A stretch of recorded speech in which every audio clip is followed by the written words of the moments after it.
session where we have Nobel laureate Professor Abhijit Banerjee speaking with Ms. Asha Jadeja on how we can, nurture entrepreneurship to kickstart the Indian economy and the Indian economic growth. Asha Jadeja is a Silicon Valley-based technology entrepreneur and investor. She's invested in over 200 startups in Silicon Valley and all over the world. She's specifically interested in the India-US corridor and the partnerships over there. And her Motwani Jadeja Foundation does a lot of work to nurture young entrepreneurs in India and give them exposure to the US markets.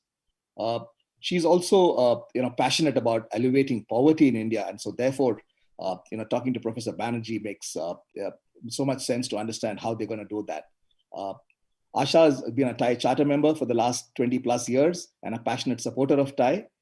Over to you, Asha, to take the session forward. Vijay, thank you so much, and congratulations on hosting a fantastic TiE Global in these virtual times. I wanted to start out today by, first of all, thanking the audience. I know we have over 40,000 registrants today, and we have a lot of interest from the global community, including from the Singapore FinTech Festival, which came as a surprise at the last minute. I wanted to, of course, introduce Professor Abhijit Banerjee, who, frankly, needs no introduction, but somebody who all of India is so proud of. Professor Banerjee is an Indian-born economist who is a Nobel laureate, as you all know, in economics, and a professor of economics at the Massachusetts Institute of Technology. And Abhijit and his wife, also a Nobel laureate, Professor Esther Duflo, have been instrumental in setting up the Poverty Alleviation Lab in India. And as a result, as today, as we speak, as we address this whole question of poverty and growth in the Indian ecosystem, especially in the tech ecosystem, tech-driven ecosystem, I think I feel like we are lucky to have Professor Banerjee agree to join us today. Who better than somebody like him who has written some phenomenal books on the topic, including the ones most of you are probably familiar with. But these include things like Poor Economics, a radical rethinking of a way to fight global poverty, good economics for hard times, making aid work, what the economy needs now, and various books like this. So I feel that today we are addressing a very unusual topic in an entrepreneurship summit. Normally we talk about sort of opportunities for startups. What are the verticals where startups can make a dent, can actually excel and grow? Which markets can it grow in? We normally talk at this TiE Global or tech summits in general. We talk about what are those openings, what are those new markets where startups can have a growth potential. So today we are doing something very different. We are actually going to be talking about the fact that India is, still a very poor nation. We 300 million people still don't have electricity. We have a nation where poverty is our problem, and whether we like it or not, whether we talk about it or not, it is a huge problem. And unless we start shining a light on what are the opportunities for growth going forward, we are not going to be tackling this problem head on. So I'm going to start by inviting Professor Banerjee to give us his read on what he sees as the immediate sort of opportunities for growth in India, what could be some of the barriers, and what is his current work involved in. And then we'll have this conversation sort of back and forth. So Abhijit, over to you about sort of the question being, why is India poor and why is growth urgently needed right now? You just start with the easy questions. Thank you for having me, and thank you, Asha, for getting up at an ungodly hour to speak to me. I think I'm not going to attempt to say why is India poor. That's what books get written about. But I think to make this contextual, I would say that let's think about this moment for India. What is it that what are the constraints we face right now, and then maybe what we need to do we should talk about what we should need to do for let's say the medium run. I think the long run is too long, but what would it take for us to even go back to the growth we had before 2012? I think we've been in a growth slowdown essentially since 2012. How big the slowdown is disputed. Arvind Subramaniam, who was chief economic advisor to Mr. Jaitley, claims that our growth is overstated by maybe 2.5 percentage points. So we were growing very slowly, almost at the Hindu rate of growth, 4%. Already after 2012. So 2012, there's a slowdown.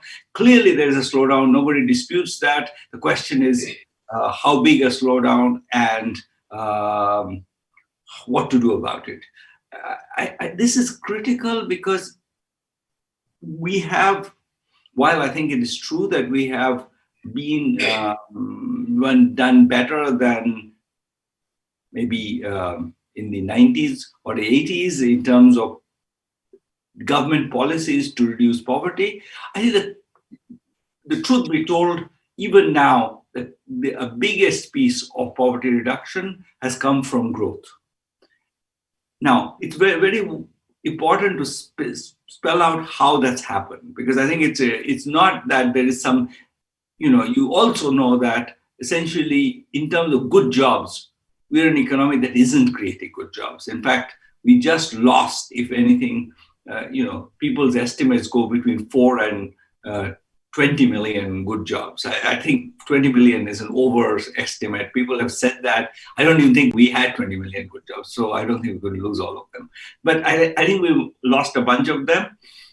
But so it's not because of the reason why growth contributes mainly to poverty reduction is not through the good jobs. It's through the bad jobs. It's mostly through jobs in construction and in the low end of the service sector. That's where the jobs were.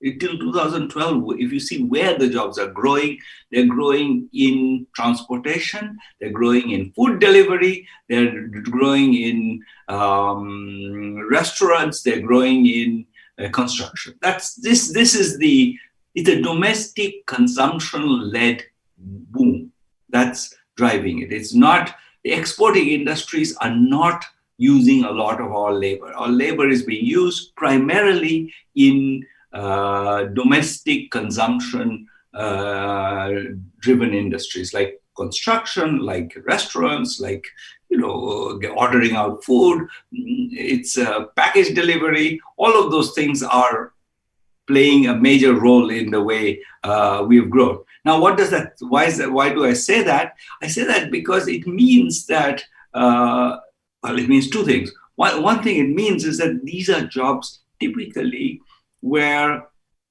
there isn't really a lot of potential for skill upgrading. So young people who are 18 are going into these jobs, but then for a lot of them, it's sort of a dead end because, and they recognize that. And you see, it's one fact about India that's rarely emphasized, that if you look at a 26-year-old with 10 years of education, 25% of them are not working yet.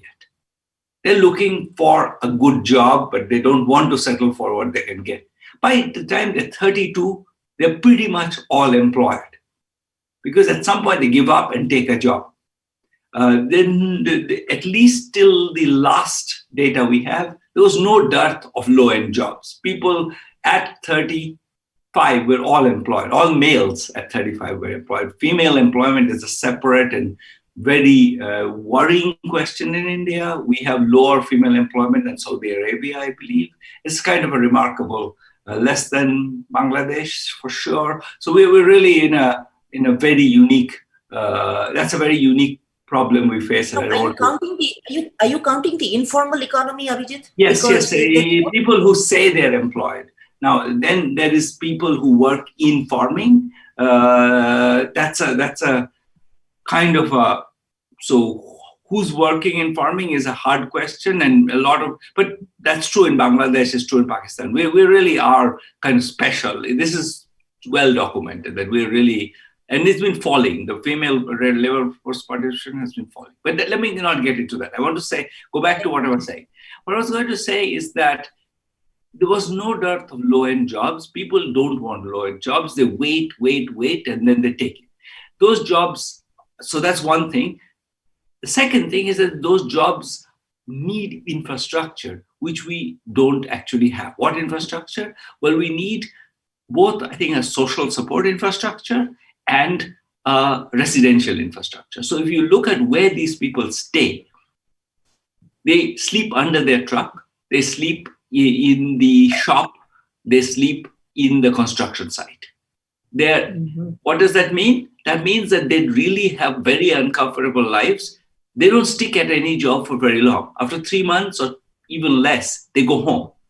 They really are not the adherence to a job is very low, which means skilling is very low. They're not getting skilled because they're not really in the city for long enough. They work at one job, they get tired of it. It's horrible. The conditions of life are horrible. They go back, they take a rest in their village and they come back. So we know that this very short-term migration means that there isn't really much investment in skill upgrading. So I think if you think about what is happening, people are getting jobs. There were, at least till recently, plenty of jobs to be had, jobs that people don't necessarily want, but lots of those jobs, those, construction, delivery, the food, cleaning, lots of hospitals where you could easily get a job as a cleaner, as a nurse's aide, as a, putting bedpans. Those jobs are available. It's just those jobs. So Abhijit, let me stop you right there and say, let me have you talk a little bit about the post-pandemic world. Now we have gone through this almost a year of the pandemic right now. The world as we knew it has turned upside down.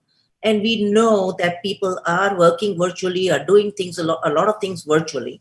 There's a lot of food, things like, as you just mentioned, food delivery to communication a lot of it is happening virtually. And for the first time, there's also a massive kind of an overlap between computation and health as far as the tech industry goes. We are seeing an explosion of startups in that space of sort of AI marrying medicine. And so there is that whole different explosion of activity that's coming in the post-pandemic world. Do you see kind of unusual, radically new opportunities that are likely to arise in the Indian ecosystem as India becomes, and India, the post-pandemic world, Abhijit, I think is also one where everybody recognizes that global collaboration is a must. There is no way we can solve any of these problems, whether it's climate crisis, whether it's terrorism, or whether it's pandemics, unless we were globally clued in. So where do you see those opportunities arising as we come out slowly from this post-pandemic world, and where computation is marrying medicine?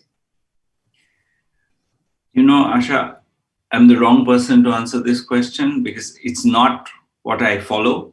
Let me say some marginally relevant things, but it's not going to be what I really wouldn't know. To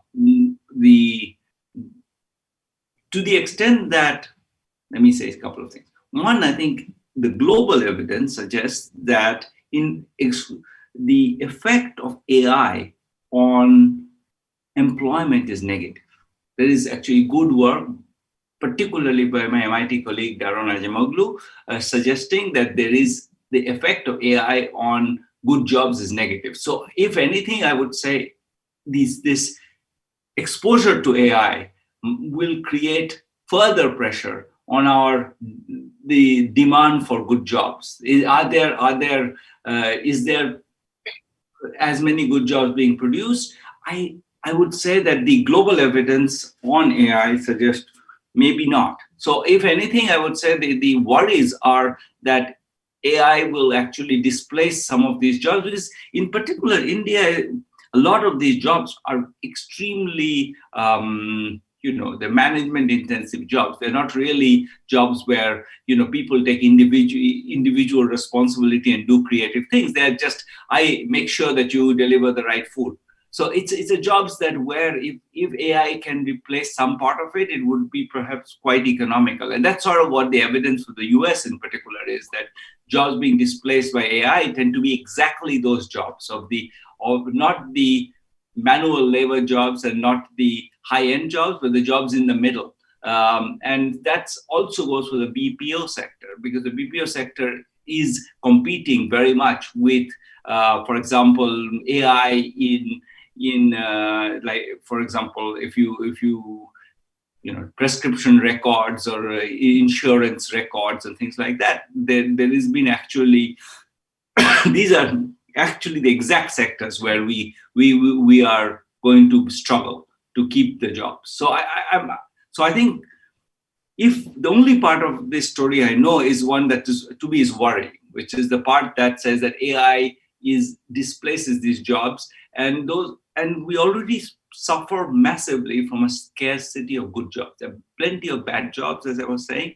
Now, having said that, I think you're right in pointing out that one can be pessimistic and just assume that it's all going to fall apart. That's not me. I don't want to be pessimistic. I just want to say that right now I don't see the pathway towards these dots being connected. There will probably be a dot, but the way typically income distribution has sort of trickled down has been through domestic consumption. So I'm assuming that what will happen actually is first that a bunch of more people will get rich and they will spend money. And that's where our most of our growth for the poor has come from the middle class is actually spending money. And I think that I think we need a burst of optimism, of spending, of people buying. That's the quickest link. All the other links are 10-year links or something. But right now, I think the quick link between the well-being of the poor and the well-being of the middle classes comes from consumption. And so I think if we have a new consumption boom that comes after the pandemic, which I think is not unlikely because they spent up consumption, I think reassuring people that the economy will be stable and that they will actually get the middle classes, that they will actually prosper, is going to be key in getting them to spend. I think right now people are sitting on their hands, they don't want to spend their money. The government has been observing. So Abhijit, speaking of consumption, let's speak a little bit about credit. What is your sense there right now on credit, that consumer, individual credit? How is our banking sector doing all that in India? And is that something that are you seeing good trends there? There's a new report by the Reserve Bank, which I think is at some level treading on grounds which need to be tread on. Whether it's right or wrong, there will be some debate about it. But I think it's very important to talk about, for example, involving foreign banks in the Indian banking sector. I think we are one thing we shouldn't. I think once we take on the view that the banking sector needs more private ownership, I think restricting it to Indian ownership is, to me, a mistake. I think we have some ideological view that Indian capitalists are somehow good capitalists and foreign capitalists are bad capitalists. But there is, to my mind, we are staring in the face of any number of very cynical defaults by Indian capitalists. That's what's actually, our banking sector is in a complete mess right now. That's what the Reserve Bank report is reacting to that. We have, enormous bad debt, and we actually have no way of even writing it down unless we get some capital inflow from abroad. I don't think anybody else will have the deep enough pockets to write down that debt. What we need, the reason why we need that debt written down is that the banking sector, in a sense, is a zombie banking sector, a lot of it, because they're sort of the living dead. They don't really have, they all kind of know that if you really examine their books carefully, a lot of them are not actually viable. They're in the red. Yes. And you're referring to both public and private? Are you talking about both? Some private, bunch of NBFCs, and a lot of the NBFC problem has been somewhat mitigated over the last couple of years, but still a bunch of NBFCs and a bunch of public banks are all sort of in the red, or their books are so non-transparent that nobody knows. But if you think of what the pandemic did, the pandemic essentially force the government to bail out borrowers. That's the one big thing it did. And the reason it did it is that it was an indirect way of bailing out the banks, which were all going to go under. If everybody defaulted, the banks would go under and then the government would have to bail them out. So a huge part of what the government is calling its fiscal effort is went to bail out borrowers. It basically wrote down debt, and so that reflects a deeper and longer problem, which is that we have a kind of a banking sector which is in this state of being half dead. They're not lending because they really don't have the capital to lend, because they really are, they have had so much bad debt that they're kind of handicapped. And I think we need an infusion of a huge amount of capital. And that capital can come from abroad much more easily than they're going to come from India. So I think this idea that we're going to be suspicious of foreign capital in banking, I think both overstates how loyal our capitalist class has been. Forgive me for saying this, but they have shown no whenever they want to escape to somewhere else with our money or put their money in Mauritius or somewhere else, they've done it, and we know they do it. So why? And I think just our need for capital. I think we are really the amount of capital we need to recapitalize the banking sector and make it, energetic, willing to lend. I mean, it's banking booms that have coincided with growth booms. When credit was easy, the economy grew, and now credit is expensive. In real terms, India has one of the highest interest rates, and our banking margins are among the highest. The gap between the borrowing rate and the lending rate of banks is among the highest in the world. We really are among. We need to do something about the banking sector. We've been sitting on this problem. I've been writing about this problem since, I would say, 2001 or 2, so 20 years. And the problem has only got worse in those 20 years. I have a question, Abhijit, based on something that I just ran into last week at the Pan IIT conference. One of the things that I saw some of my startups, speaking about, which I was asking them, I was like, what do you guys think of the regulation in the Indian ecosystem, tech ecosystem, that what is stifling your own growth, or what is stifling your aspirations to go public, let's say on NASDAQ, and bringing in profits from outside? What's going on there? And the overall feeling I got from these startups is that there are these restrictions, like 51% has to be owned by Indian, equity owners, 49% by outsiders, and so they were saying that these kind of restrictions, which are they seem arbitrary and random, they seem to be scaring away investors from coming in from India. So the venture capital guys who want to invest in some of my startups, for example, if they cannot take a fully voting stake in my startups, why would they want to come in? So what are this whole 51%, 49% thing that the Indian regulatory system seems to have imposed, even on the tech sector? Do you think is that likely to go? And if so, when and what are the factors that could trigger that? I mean, I think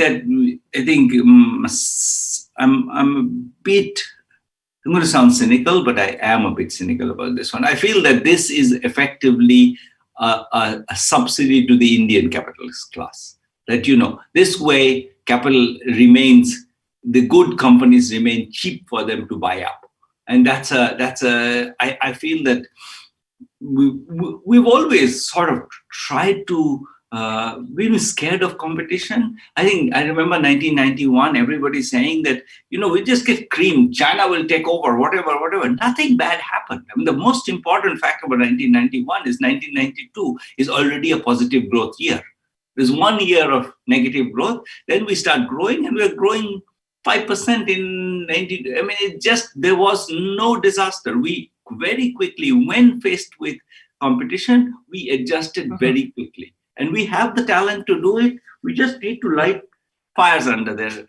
And then I think I think when we do it, they manage. It's not that we have completely been washed out of all the markets where the Chinese enter. Where there was already competence, we managed to hold our own. I mean, there was also this view that the whole tech sector will be completely taken over by China at some point. The Indian tech sector would complete, and it didn't happen. So I really don't think that we should be frightened, and I don't think we should. But I think that discourse of foreign capital, for dangerous, etc. That's a dangerous discourse. I think for us, we should just. I don't think it's the case that foreign capital is more irresponsible than Indian capital. I say this with some. I'm scared of all the people who are going to get upset with me, but I really think that there is no particular reason, no evidence that foreign capital. I mean, this is a colonial mindset. We are where. There was a time when the colonists controlled us. They used their capital along with state power to abuse us.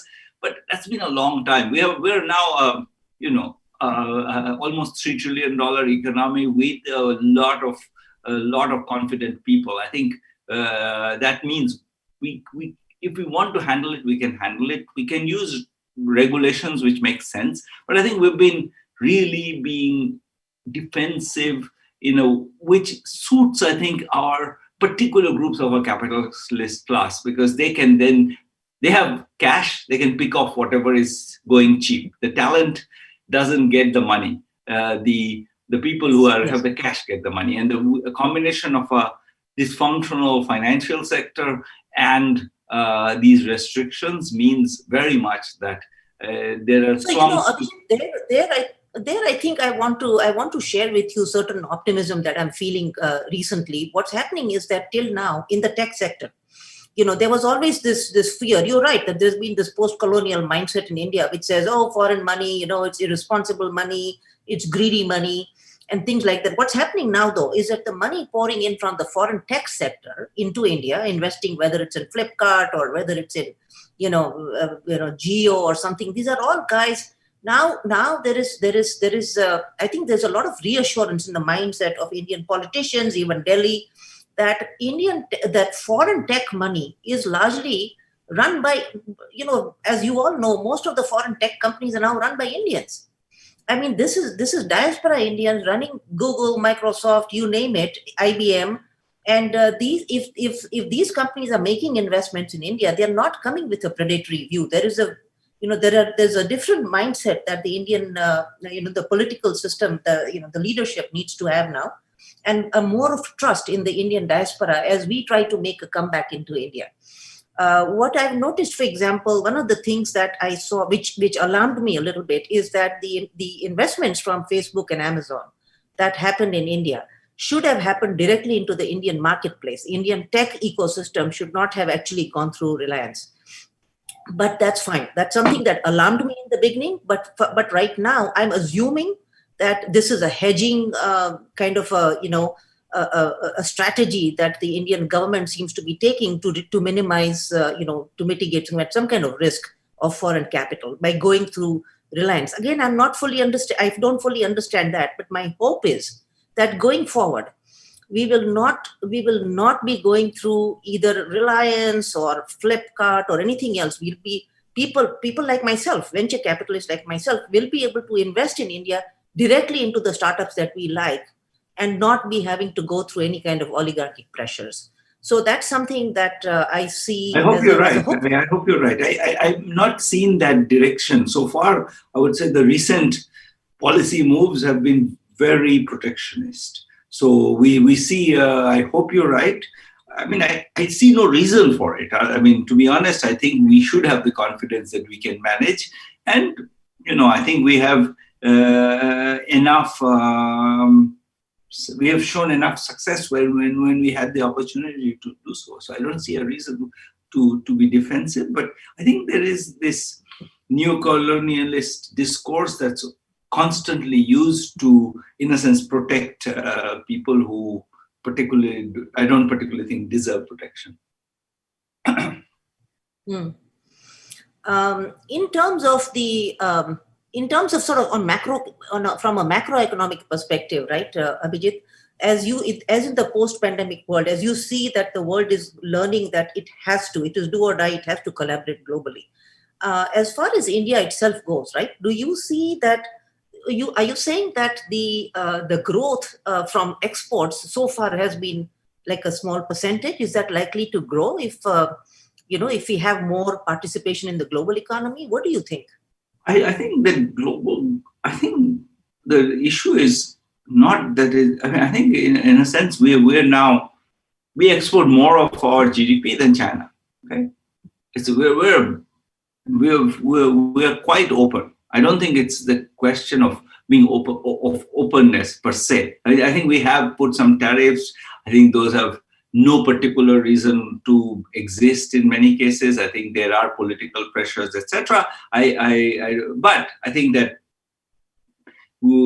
mostly it's more that the exports don't connect very much to the exporting industries are typically high end.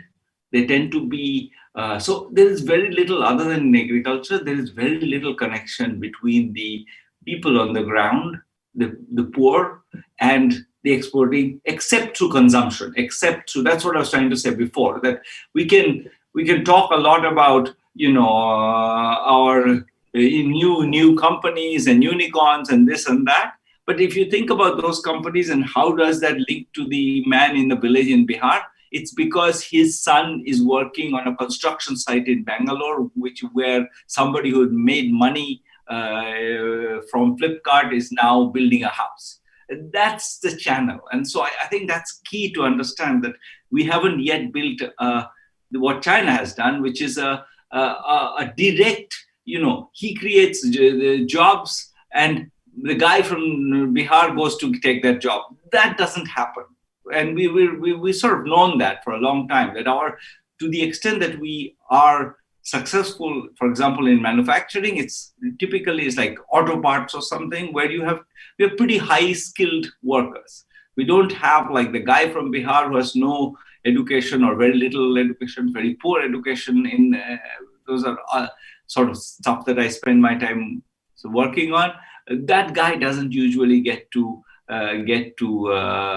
those jobs. And I think that's something we need to, for the longer term, we need to think about that, which is how do we make a connection between all these opportunities that you are seeing and you know much better than me, and the person in rural UP or rural Bihar or rural West Bengal or rural Rajasthan. I mean, that connection is weak, and it goes through these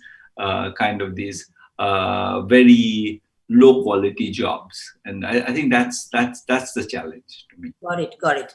So, Professor Banerjee, we have about 5 more minutes left. So, I'm going to ask you a couple of questions that I've also got in my, in my inbox. What are you excited about personally? What are you working on right now in the, sitting in Paris, that you are excited about? What are your secret projects going on? What are the book projects in the pipeline? Can you share with us? Can you divulge some of that?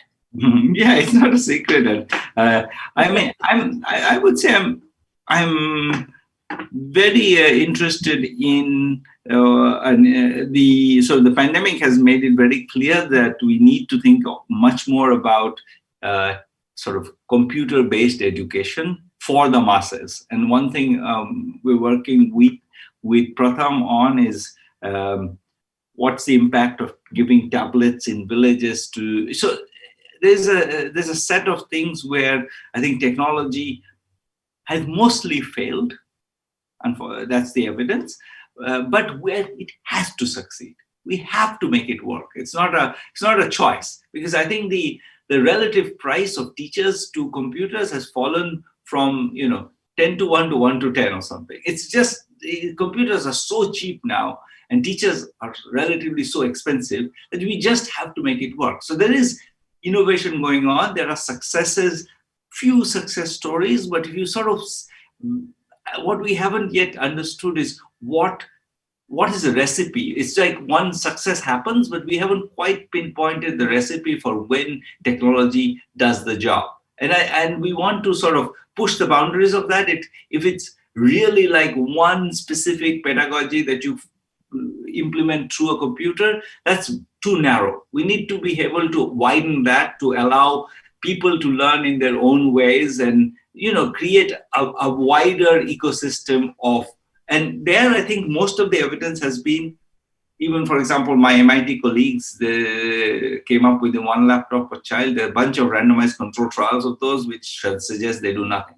So I think we need to solve that problem. So one thing that excites me is to solve the problem of getting better education. And I think that's a matter of, I think, many things, including some things which have nothing to do with the computer, but have to do with the teachers' attitude towards what material they're using, not to deliver answers, but to provoke questions. And I think that whole changing the entire infrastructure of teaching is especially important for the disadvantaged, because the advantage get it somehow or the other. Their parents teach them. They, the disadvantage really need the school system to work better. And I think I'm one thing I've been spending lots of time thinking about in the recent few months actually on how to get the education system to work better. That I think is going to be critical for I think sharing success without an education system that really works is very hard. And that's sort of what I was saying about the bad jobs being the only option people have. And I think that it connects to that. So I'm interested in skilling and the whole range of issues which have to do with, why do people not want to get skilled? Our skilling investments have mostly been failures. We have a study where we had 538 people, I think, who joined a skilling program. And I think after 6 months, 38 of them were working